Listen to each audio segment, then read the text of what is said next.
Gagawa na tayo ng potato salad natin. This is my own version. So, pwede naman kayong gumawa ng sarili nyo. So, dito meron na tayong luto na patatas. Na-boil na siya na patatas. Tapos, may asin na yan. Ngayon, lagyan na lang natin ng... Meron na rin akong grated cheddar cheese. Ayan. Cheddar yan. Tapos, lagyan na lang natin ng mayonnaise. Ayan. Mayonnaise. Isang boteng mayonnaise to. Tapos, paano ko kaya ito? Itabi na lang muna natin.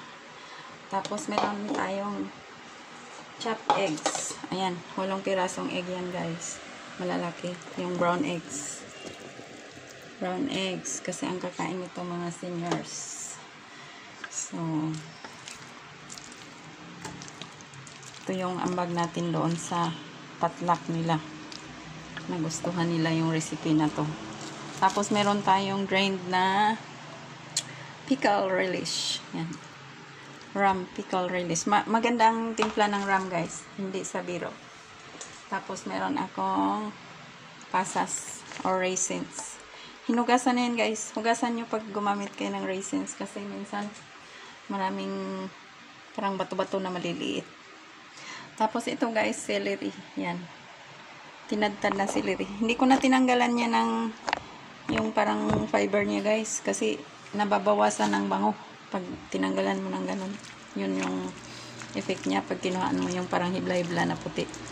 Basta pinuhin nyo na lang pag hiwa. Chop nyo lang mabuti. Tapos lagyan natin ng red onion. Ayan, guys. Red onion. Pwede ring white.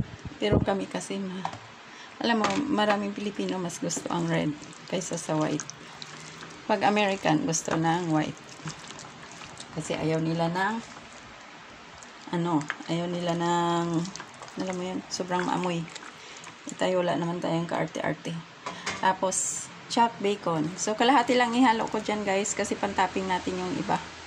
So, yan lang muna ang ihalo ko. Pantaping natin yung iba. Para pag nag-serve attractive. Dapat nga may parsley pa to sa ibabaw, pero hindi na ako nagpabili ng parsley. Kasi baka ayaw ng iba. Merong mga taong ayaw ng mga gulay-gulay. So, meron namang onion at saka celery. Tama na yan. Tapos, lagyan pa natin ng isa pang herb. Ito ay chopped garlic. Ayan, guys. Finely chopped garlic. Ayan. Pag sa bahay lang, guys, pwede mong haluan ng olive oil, yung extra virgin. Pero kasi ito ay pang potluck. So, hindi ko na siya haluan ng oil. After all, marami namang mayonnaise. Isang buting malaki ng mayonnaise ito. Lady's choice. Ay, meron pang tira, guys.